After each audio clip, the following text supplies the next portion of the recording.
The air in the royal library smelled of old paper and beeswax, a scent Lily had come to associate with peace. It was a quiet corner of the sprawling stone castle, a world away from the clatter of court politics and the weight of ancient lineage that hung in the grander halls. Here, surrounded by the silent wisdom of 1,000 forgotten authors, she could be herself. Her sketchbook, bound in worn blue leather, lay open on the heavy oak table. The page was a flurry of charcoal lines, the ghost of a sleeve here, the sharp promise of a collar there. This was her true language, the one she spoke not with her tongue, but with her hands. King Edward found her there, as he often did. He moved with a quiet grace that belied the power he wielded, his footsteps softened by the thick Isfahan rug. He was not a king of bombast and decree. His authority was a settled thing, a mantle he wore as naturally as the fine wool of his tunic. He leaned over her shoulder, his warmth a familiar comfort against her back. "More magic, Lily?" he asked, his voice a low murmur that vibrated through the wood of the table. She smiled, a genuine, unguarded expression she reserved for him and her craft. "Just ideas, Edward. Trying to capture the way the light fell on the east-facing stained glass this morning. It was all fractured gold and sapphire. I thought it might make a beautiful pattern for an embroidery." He picked up a finished sketch from a small stack beside her. It depicted a gown of deep emerald velvet, its neckline plunging in a daring but elegant V. The sleeves slit to the elbow and lined with silver silk that would whisper with every movement. It was beautiful, a piece of wearable art. He saw the skill in it, the precision of the lines, the clear vision. "This is lovely," he said, and he meant it. He saw it as he saw her other talents, her skill with a lute, her surprising knowledge of battlefield histories, her ability to coax roses to bloom in the thin mountain soil of the castle gardens. They were all facets of the remarkable human woman who had somehow captured the heart of an elven king. This, however, was different. This was not a pastime, it was a passion. It was the central pillar of her soul, the thing around which all her other thoughts and feelings orbited. Today, she had decided, was the day she would make him see. Her heart hammered against her ribs, a frantic bird beating its wings against a cage of her own making. For weeks she had been building to this, gathering her courage like a hoard of precious jewels. "Edward," she began, her voice a little tight. She cleared her throat and squared her shoulders, turning on the bench to face him fully. She slid the main sketchbook toward him, its pages filled with dozens of designs, notes on fabric, sketches of stitching techniques, even calculations for material costs. "This is more than just doodling. It's what I want to do. I've been researching suppliers, looking at old guild maps for where the best weavers are. I think I could. I want to open a small atelier in the city, a place to create things for the ladies of the court, perhaps even beyond. I believe I can make it a success." She watched his face, her entire being focused on the subtle shift of his expression. She saw his eyes scan the pages, his brow furrowed in concentration. He was taking it seriously. Hope, bright and painful, bloomed in her chest. He was a good king, a wise ruler. He understood commerce and trade, the value of skilled artisans. He would see the potential. He would see her. He closed the book gently, the soft thud of the leather cover landing on the pages sounding like a gavel in the silent room. He looked at her, and his eyes were full of a deep, gentle affection that was, in that moment, the cruelest thing he could have shown her. "Lily," he said, his smile kind, patient. "These are wonderful, truly. You have a remarkable talent." He reached out and tucked a stray strand of her brown hair behind her ear. "It's a wonderful way to occupy your time." The hope in her chest withered, its petals turning to ash. "Occupy my time?" she repeated, her voice barely a whisper. "Of course," he continued, utterly oblivious to the devastation he was wreaking. "A queen, or a woman who will one day be a queen, needs diversions. It's a demanding life, full of ceremony and expectation. It's good that you have such cute little hobbies to keep your spirits up." Cute little hobbies. The words landed like stones, each one striking a different part of her, shattering the fragile structure of her dreams. It wasn't his dismissal of the business plan that hurt, or the glossing over of her research. It was the condescension, the gentle, loving, soul-crushing condescension.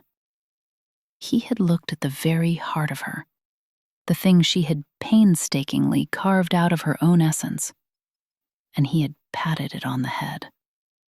She didn't cry. The tears froze somewhere in her throat, a solid lump of ice. She didn't scream or argue or try to explain. What was the point? He had already passed his verdict. Her world of silk and structure, of form and function, was, to him, a dollhouse. With a slow, deliberate movement, she reached out and pulled the sketchbook back to her side of the table. Her fingers traced the worn cover. Then she closed it. The sound was no louder than the first time, but to her, it was the sound of a door being locked, a key being turned, a future being sealed away from him. "You're right," she said, her voice perfectly level, a marvel of control. "They are a good diversion." He smiled, pleased that she understood. "Good. Now, I came to find you because the emissary from the Sunken Isles has arrived. The preliminary trade talks are this afternoon. I would be grateful for your presence." He was talking about matters of state, of ruling, of his world. A world he saw as real and substantive. She nodded, her expression placid. "Of course, my king." The title felt strange on her tongue. Before, it had been a term of endearment, a playful acknowledgement of his station. Now, it was a wall, a boundary. He was the king, and she was the woman with the cute little hobbies. She stood and followed him from the library, leaving the sketchbook on the table like a tombstone for a dream. She never asked for his validation again. She never showed him another sketch. A part of her that had been open to him, a sun-drenched courtyard in her soul, had quietly closed its gates. And in the silence that followed, she began to build. The first few weeks were a study in quiet logistics. Lily had a modest inheritance from her human family, a sum that was negligible to the elven crown, but significant to a woman with a plan. She used it not for jewels or gowns, but to secure a lease on a small, neglected property in the artisans' quarter of the capital city. It was 2 rooms, dusty and smelling of damp stone, with a large north-facing window that was caked in a century of grime. It was perfect. Her days remained a performance of placid, courtly life. She sat beside Edward during tedious trade negotiations, her mind not on tariffs, but on the tensile strength of different silks. She walked with him in the gardens, her gaze not on the roses, but on the way the petals overlapped, inspiring a new design for a layered sleeve. She was present in body, a serene and beautiful fixture at the king's side, but her mind was elsewhere, in a world of chalk marks and shears, of humming machines and the scent of hot iron on damp linen. Her nights became her own. After the castle had settled into a deep, slumbering silence, she would slip out through a servant's passage, a simple gray cloak hiding her identity. The city at midnight was a different creature, a place of shadows and secrets. Her little shop was one of them. She cleaned it herself, scrubbing the floors until her knees ached, washing the great window until the pale moonlight streamed in, illuminating the swirling dust motes like a galaxy of tiny stars. She hired a single seamstress, an old woman named Ilara, whose hands were gnarled with arthritis, but whose stitches were as fine and even as a line of poetry. Ilara had been dismissed from the royal tailor's workshop for being too slow, too traditional. Lily saw not slowness, but precision. She saw not tradition, but a foundation of masterful technique. Ilara asked no questions about the young noblewoman who paid her in cash and worked beside her until dawn. She simply recognized the fire of a true creator and was content to tend its flame. Together, they transformed the dusty space. They painted the walls a soft cream. They installed shelves for bolts of fabric that Lily sourced through discreet merchants, spending hours in dusty warehouses, her fingers caressing velvets from the south and linens from the western isles. She bought a state-of-the-art sewing machine, a complex marvel of gears and needles from the gnomish city-states, and spent a week just learning its rhythms, its temperamental clicks and whirs. Edward noticed her fatigue. He saw the faint, bruised shadows under her eyes, the new quietness that had settled over her. He attributed it to the rigors of court life, the endless demands on her time and energy. He felt a pang of guilt, believing her to be wilting under the pressure of his world. "You're tired, my love," he said one evening, his hand gently stroking her cheek. "Perhaps you should spend more time with your drawings. They always seem to relax you." She met his gaze, and for a fleeting moment, he saw something in her eyes he couldn't name. Not anger, not sadness, but a kind of profound, weary distance. It was as if she were looking at him from across a vast, unbridgeable chasm. "I'm fine, Edward," she said, her voice soft. "Just a little weary." She gave him a small, polite smile, and the moment passed. He didn't press. He didn't know how. The easy intimacy they had once shared, the effortless way their thoughts and feelings had intertwined, was gone. He felt its absence like a phantom limb, a constant, dull ache he couldn't locate. He just knew something was missing. Meanwhile, in the little shop in the artisans' quarter, a revolution was beginning. Lily did not advertise. She did not seek commissions from the great ladies of the court. She simply made one dress. It was a gown of deep blue wool, so dark it was almost black, tailored with a severe military precision that was offset by a cascade of impossibly delicate silver embroidery that flowed down one shoulder like a frozen waterfall. It was fierce and beautiful, strong and fragile all at once. She dressed a mannequin and placed it in the clean, bright window of her shop, with a small, elegant card at its feet that read, simply, Aurelia. It was a name she'd taken from her grandmother, a whisper of her human past. For a week, people just walked by, their curiosity piqued by the sudden transformation of the derelict shop. Then, a minor baroness, a woman known for her adventurous taste and her disdain for the stuffy court fashions, stepped inside. She bought the dress on the spot. 2 nights later, at a soirée hosted by the Minister of Trade, the Baroness wore the Aurelia gown. It was a sensation. In a sea of pastel silks and fussy lace, the crown was a statement. It was elegant, but it had an edge. It spoke of power, of self-possession. Women surrounded the Baroness, their fingers tracing the silver embroidery, their voices a chorus of admiration and inquiry. "Where did you get it?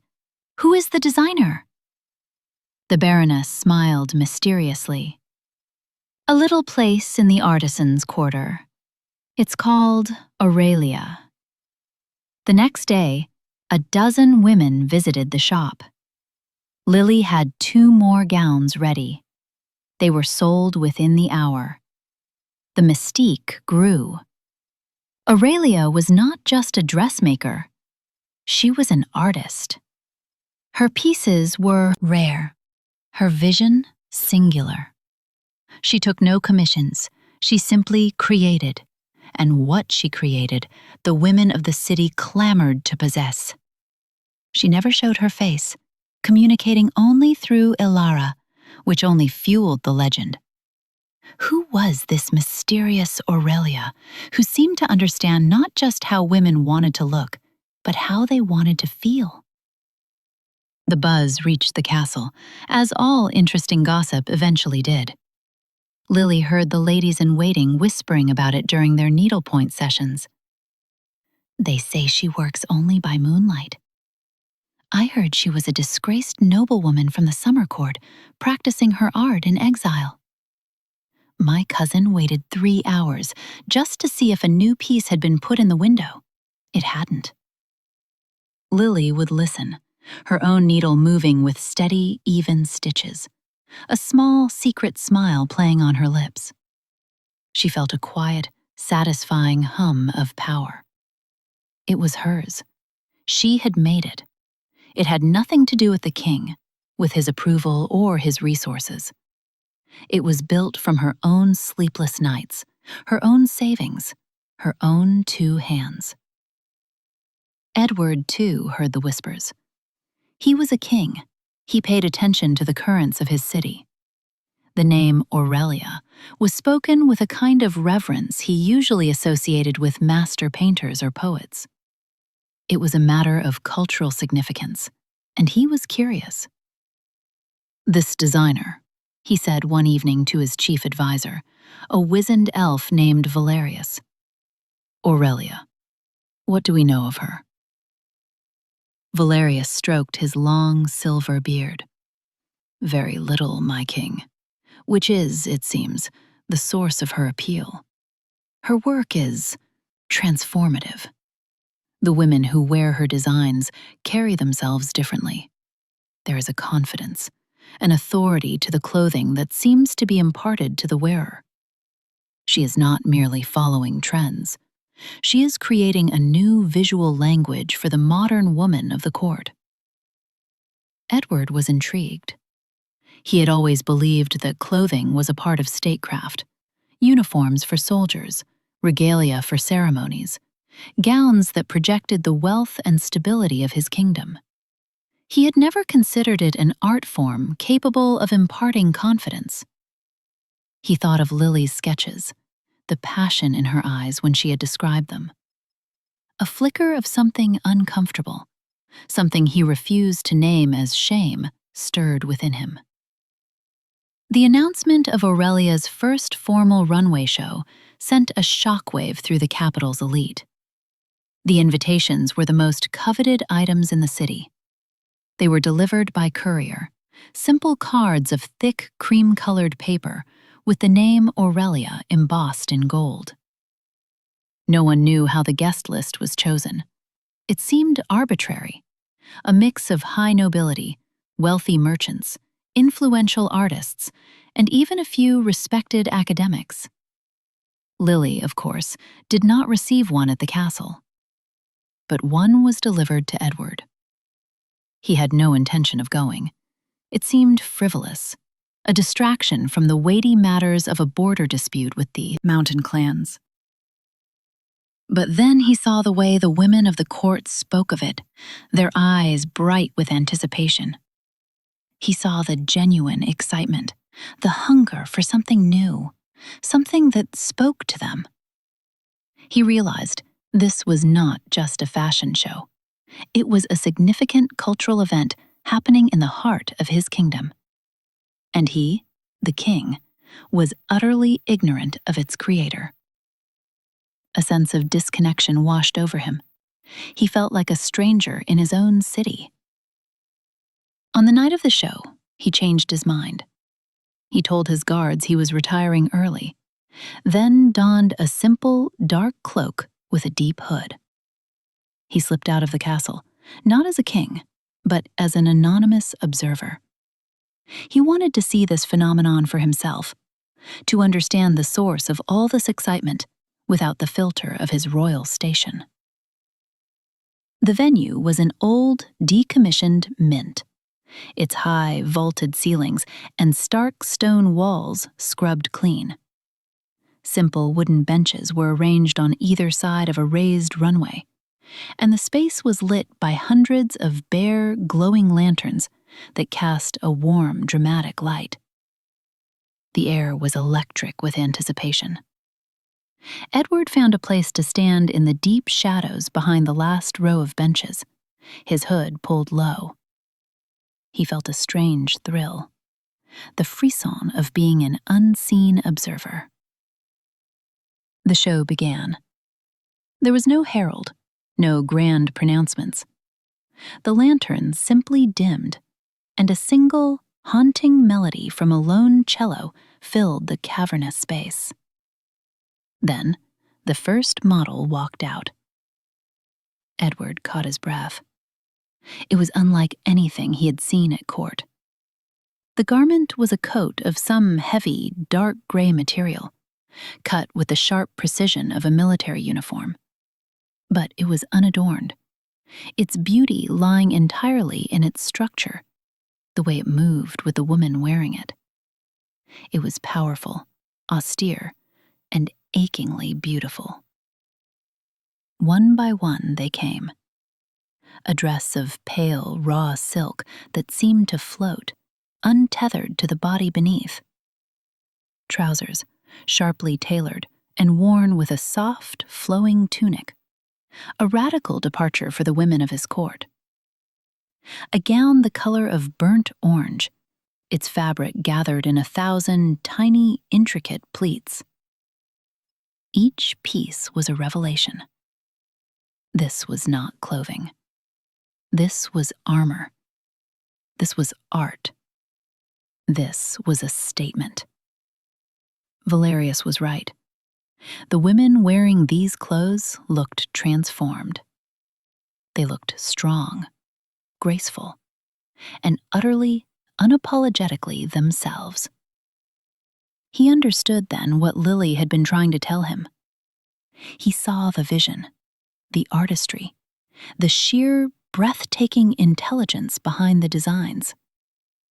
This was not a hobby. This was the work of a master, a genius. The shame he had felt before returned, sharp and acidic in his throat. Cute little hobbies. The words echoed in his memory, a testament to his own profound blindness. The final piece was a triumph. A gown of the deepest crimson velvet, so rich it seemed to drink the light. It was starkly simple from the front, a column of pure color that clung to the model's form. But as she turned, the audience gasped. The back was a masterpiece of embroidery, a phoenix, its wings wrought in thread of gold and bronze and flame, rising from a nest of silver ashes. It was a symbol of rebirth, of beauty born from destruction. The audience rose to its feet, the applause deafening, echoing off the stone walls. The models came out for a final walk, a procession of strength and beauty. And then, after they had cleared the stage, a single figure walked out from the wings into the pool of light. It was Lily. She was not wearing a grand gown, but a simple, perfectly tailored black tunic and trousers of her own design. Her hair was pulled back from her face. Her expression was not smiling, but serene, confident, and full of a quiet, unshakable power. She walked to the center of the runway, looked out at the sea of faces, and gave a small, graceful bow. The applause became a roar. In the shadows, Edward felt the world tilt on its axis. The air rushed from his lungs. It was as if he had been struck by lightning. Lily. His Lily. She was Aurelia. All the pieces fell into place with a sickening crash. Her weariness, her late nights, her strange new distance, the closed sketchbook. It was all there, a story of her secret labor, her silent defiance, her brilliant triumph. And he had been utterly, completely blind to it. He had been so wrapped up in his own world, his own kingdom, that he had failed to see the one she was building right under his nose. A queendom of her own making, forged not with a crown and a scepter, but with a needle and thread. He watched her, radiant and powerful under the lights, celebrated by the most influential people in his city. She was magnificent, and she had done it all without him. Not just without his help, but in spite of his dismissal. The realization was a physical blow. He saw the chasm that had opened between them, not as a simple distance, but as a vast canyon carved out by his own ignorance, his own careless words. He had not just failed to support her, he had actively wounded her. And she had taken that wound and spun it into gold. He stumbled back, away from the light, melting deeper into the shadows. His first instinct, the instinct of a king, was to fix it, to command, to provide, to overwhelm the problem with the force of his resources. He could give her a royal charter. He could build her the grandest atelier the world had ever seen, with 100 seamstresses and access to the imperial treasuries. He could shower her with wealth and prestige, wrap her success in the banner of his own royal patronage. And as the thought formed, he recognized it for the poison it was. That was the same arrogance, the same blindness that had caused this rift in the first place. It was the belief that her dream was a small thing he could magnify, a trinket he could place in a more expensive box. To do so now would be to misunderstand all over again. It would be an attempt to absorb her queendom back into his kingdom, to make her success an extension of his own power. It would be another, grander dismissal.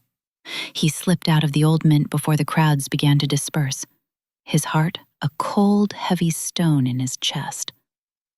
He didn't want her to see him. Not like this. Not as the king lurking in the shadows of her triumph.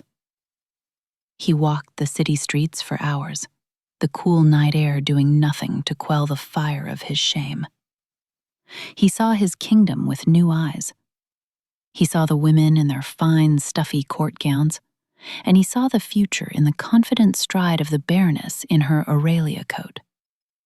He had been presiding over a kingdom on the verge of a cultural shift, and he hadn't even noticed.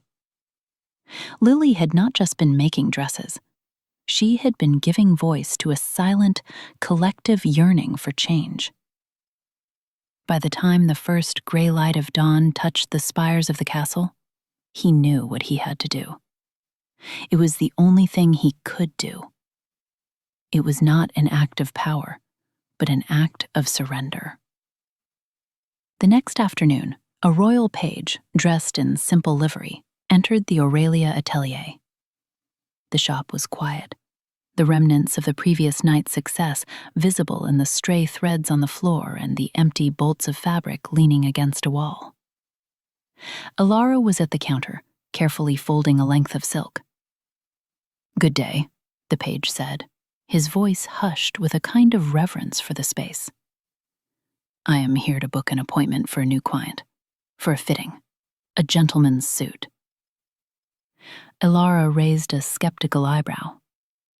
"Aurelia designs for women."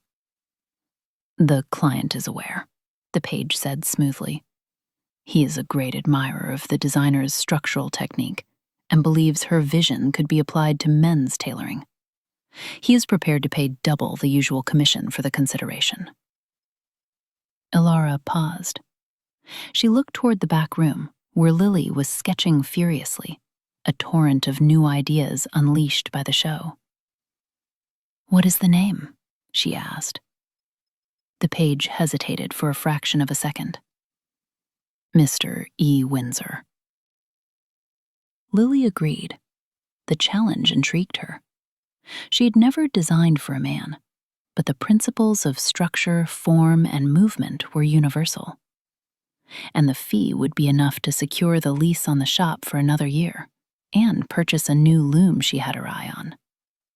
She was a businesswoman now, and this was a sound business decision. She told Alara to book the appointment for the following afternoon. She felt no particular curiosity about the client. He was simply a name in a ledger. The next day, just as the afternoon sun was slanting through the large north-facing window, the bell above the door chimed. Lily came out from the back room, a tape measure draped around her neck, a piece of chalk tucked behind her ear. And there, standing in the middle of her shop, was Edward. He was not dressed as a king. He wore simple, well-made traveler's clothes, dark trousers, a linen shirt, and leather boots. There was no crown, no guards, no ceremony. He just stood there, hands held loosely at his sides, looking entirely out of place, and yet completely, achingly present. The world seemed to stop. The quiet hum of the city outside faded away. It was just the two of them, surrounded by the physical evidence of her secret life. He looked at the bolts of fabric, the dress forms draped in half-finished creations, the sketches pinned to the walls. He was seeing her, truly seeing her, for the first time. His eyes, when they finally met hers, were filled with a universe of regret. Lily's first instinct was to harden herself, to retreat behind the cool professional persona of Aurelia. But she couldn't. This was Edward, and the look on his face was not one of a king demanding an audience, but of a man who was utterly, hopelessly lost. Silence stretched between them, thick and heavy with all the things that had gone unsaid for months. It was he who finally broke it. "Lily," he began, his voice rough. He cleared his throat. "I believe I have an appointment. For a suit." She stared at him, her mind struggling to reconcile the king of the elven realms with the man standing before her, asking to be her client. She simply nodded, her throat too tight for words. She gestured toward a small raised platform in the corner. "Please." He walked over and stood on the platform, his posture stiff, uncertain. The dynamic was completely inverted. Here, in this room, she was the one with the authority. This was her domain. He was the supplicant. She picked up her notebook and a piece of chalk, her movements slow and deliberate. She needed the comfort of the familiar ritual. "What did you have in mind?" she asked, her voice cool, professional. "Whatever you think is best," he said quietly. "I trust the designer." The words were a quiet offering, a plea. She took a steadying breath and approached him. She began to take his measurements, the familiar process grounding her. The width of his shoulders, the length of his arm, the circumference of his chest. The tape measure was a thin, fragile line between them. She worked in silence, her touch impersonal, efficient. But it was impossible to ignore the warmth of him, the faint scent of cedar and parchment that was uniquely his. It was impossible to ignore the way his breath hitched when her fingers brushed against his neck. He stood perfectly still, a statue submitting to her will. He was letting her lead, letting her be in control.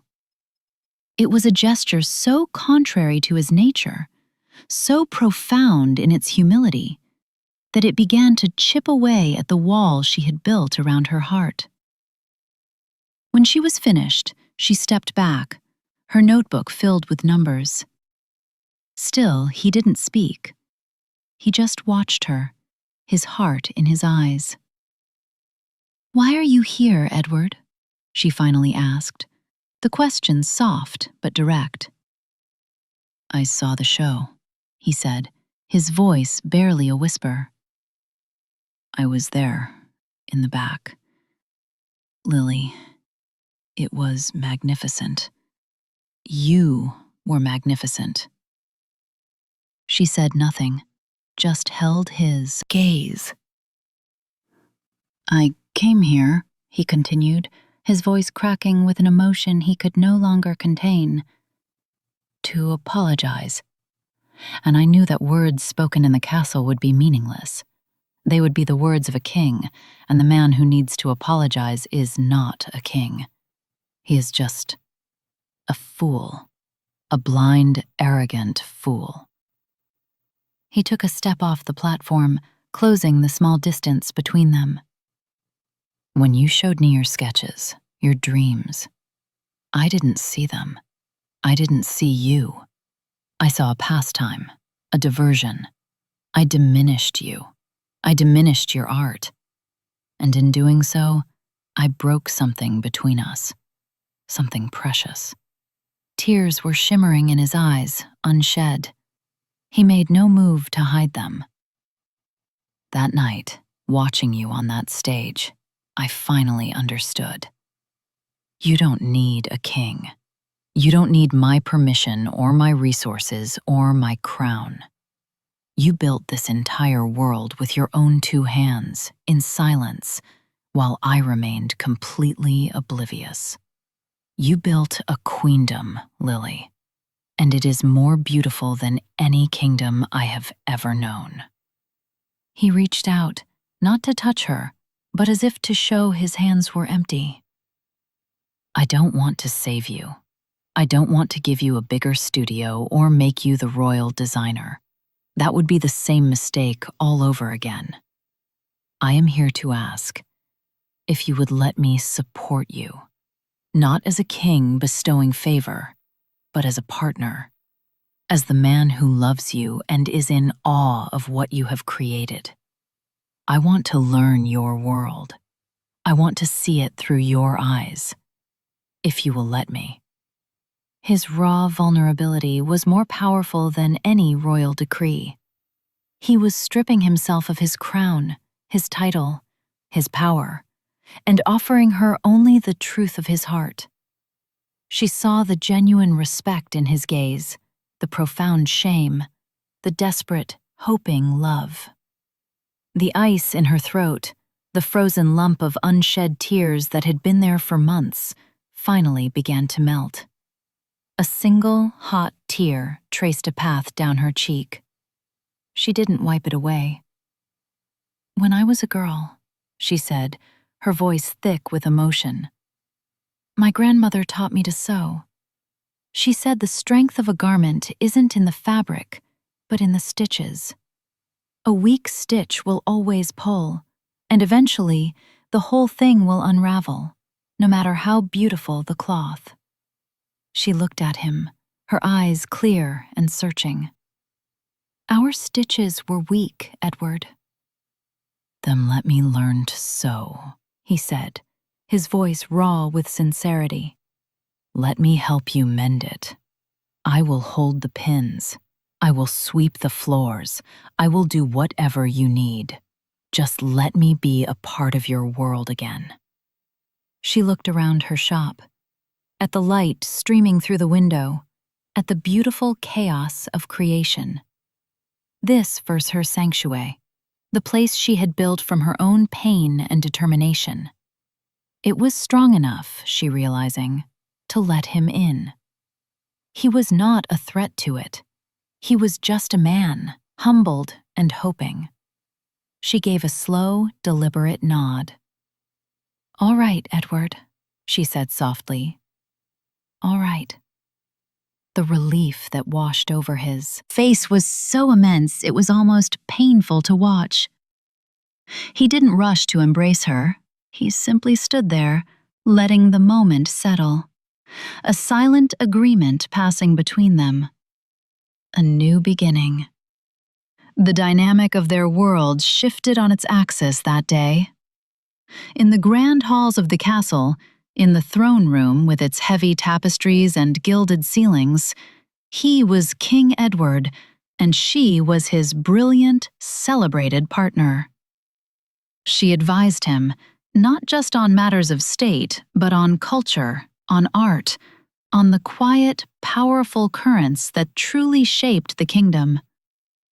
She wore her own designs, each one a statement of her independence and vision, and the court followed her lead.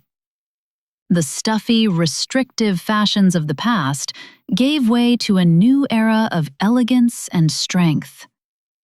But the throne room was not the center of their universe. The true center was the little shop in the artisans' quarter, which soon expanded into the building next door, and then the one after that. The Aurelia Atelier became a landmark, a hub of creativity and innovation. And in that world, he was not the king. On many afternoons, after his royal duties were done, he would come to the studio. He learned the difference between silk charmeuse and silk chiffon. He learned how to thread a needle, how to press a seam flat. He was clumsy at first, his large hands unused to such delicate work, but he was a patient and determined student. More often than not, he was simply there. He would sit in a chair in the corner of Lily's private design studio, reading over trade reports while she sketched, the quiet scratch of her charcoal a counterpoint to the rustle of his papers. He would make them tea. He would listen as she talked through a complex structural problem with a new design. His favorite task, The one he claimed with a quiet sense of purpose was holding the pincushion. While Lily draped fabric over a dress form, her mind a universe away as she coaxed the cloth into new and beautiful shapes, he would stand beside her, holding the small, tomato-shaped cushion. He would watch her work, his expression one of profound admiration and contentment. He would hand her a pin when she reached for one, his movements sure and practiced. One evening, as the last of the light faded from the sky, Valerius, his old advisor, came to the studio to fetch him for an urgent matter. He paused in the doorway, taking in the scene. The studio was a warm, cluttered haven of creativity. Lily stood on a small stool, adjusting the shoulder of a half-finished gown on a mannequin, her face alight with concentration. And there, at the foot of the stool, was the king of the elven realms, his crown left behind in another world, patiently holding a red pincushion, his eyes fixed on her with an expression of absolute devotion. He was not a king saving a damsel or a patron funding an artist.